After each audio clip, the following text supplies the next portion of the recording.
things, we must not only act, but also dream. Not only plan, but also believe.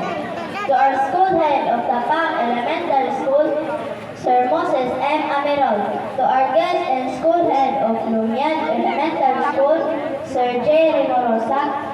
To the dedicated and hardworking teachers of Tapang Elementary School, the ever-supportive and contributory parents, my fellow graduating students, and friends. Ladies and gentlemen, let me all welcome you to our 51st commencement exercise with heartfelt greetings. Good morning to one and all. Friends and audience, today we are all gathered here to have the most indelible part of our lives so far. Today, all of us are sent to reap the fruits of our hard work.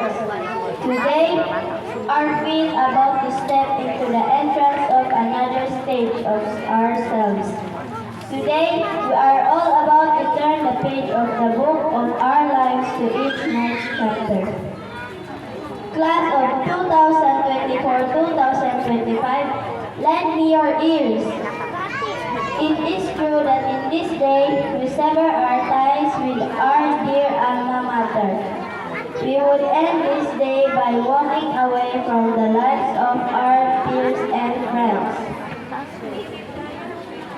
Just imagine this will be the last time all these faces you see will be together in one place, not in many years. Kasagaran sa ato, nagabaktas sa lagyong dapit, nagabaktas sa init ug ulan, nagatabog pa o mga sapa aron makasulod sa eskwelahan. Usahay na ay baon at usahay wala. Grabe na mga pag-atos pero grabe po kamaayo sa Ginoo kay kita nagatapo karon na malipayon. All the friendships and all the camaraderie, all the barkadahan, all of the links and bonds we built together for years will now be taken away from us in just a blink of an eye.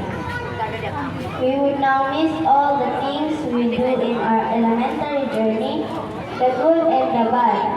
We would now long for our so-called second parents, our teachers. No more bundles of reminders from our advisor, Sir Neil. No more chikahan with our old classmates. No more sabay ugaw. Pinapakay, isihay, sabay paglityo sa room. Although through all of these goodbyes are good in a sense, don't be dismayed. At goodbyes, a farewell is necessary before you can meet again.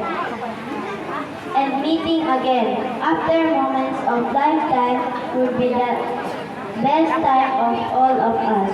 Sa among bagong moabutay na journey sa among kinabuhi, among dadon o gamiton ang tanan ng mga katunan. Sa makausap,